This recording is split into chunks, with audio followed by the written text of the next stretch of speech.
noches, profesor. Vamos a proceder a explicar el segundo laboratorio. Este consiste básicamente en la explicación de cómo funciona un circuito de autosostenimiento en un circuito eléctrico de la aeronave, ¿no? Básicamente un circuito de autosostenimiento consiste en la aplicación de la energización de un diodo, la polarización directa para alimentar a una bobina que tenemos ahí, y esta bobina tiene dos switches que pueden ser normalmente tienen dos posiciones, ¿no? La normalmente cerrado, normal y close, la normalmente abierto, normal y open. ¿Cómo funciona el circuito? Bueno, se alimenta con un voltaje al inicio. En este caso estamos usando 28 voltios.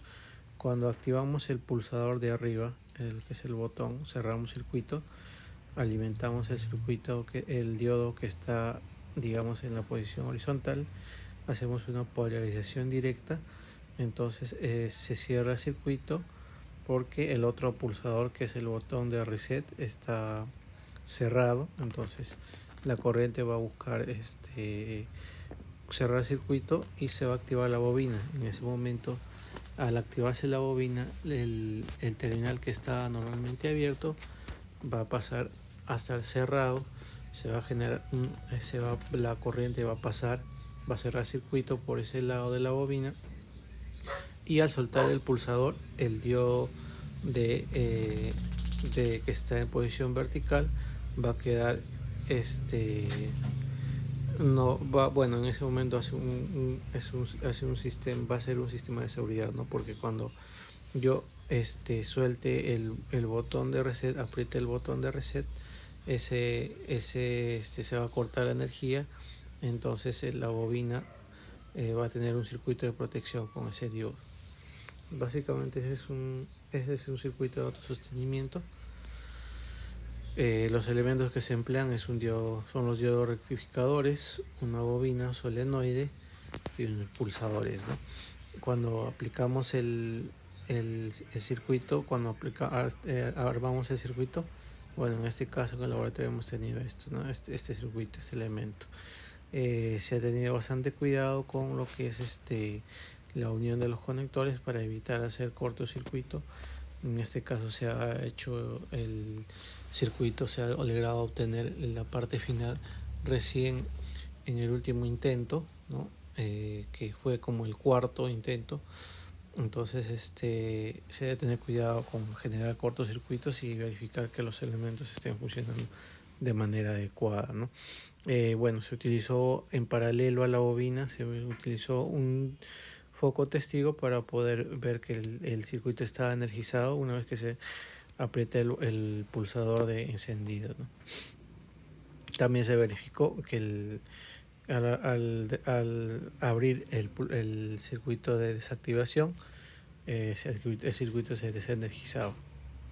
Entonces la aplicación una de las aplicaciones que vimos también dentro del laboratorio es ¿no? El sistema de llamado de la tripulación de vuelo y en tierra. Entonces este circuito básicamente lo que tiene es un circuito de autosostenimiento que va en la parte de abajo, que cuando nosotros activamos el pulsador, digamos el pulsador 6 o el pulsador 7, este circuito se energiza, se autosostiene y va llamando a lo que es en este caso enciende en el overhead panel, enciende una luz, y cuando se aprieta el switch P3 o cualquiera de los otros lugares donde se atiende donde se desea comunicar, se puede llamar y se activa la bocina, ¿no? Entonces aquí vemos una aplicación práctica, ¿no? En este circuito, una de las dificultades que se tenía para poder armar el circuito es que se encontraban los conductores mal soldados, algunos que estaban rotos, entonces hay que tener bastante cuidado con este circuito, ¿no? Es un circuito que es muy importante para poder usarlo dentro del aeronave, ¿no? Algunas recomendaciones, observaciones, que antes de armar el circuito se debe probar los componentes y los conductores, que es básicamente lo que decíamos el último. Y también es importante conocer el funcionamiento de cada componente antes de instalarlo, es decir, conocer la bobina, en qué pines se va a instalar, conocer la polaridad de las luces, conocer los diodos cuando tienen polarización directa e inversa, ¿no? El pulsador, cuál es el de reseteo y cuáles son los pulsadores de activación. El de reseteo normalmente es un pulsador que está normalmente cerrado, ¿no? Y bueno, se tiene que hacer el uso adecuado de las herramientas para evitar daños de los elementos del circuito. Eso sería todo. Muchas gracias.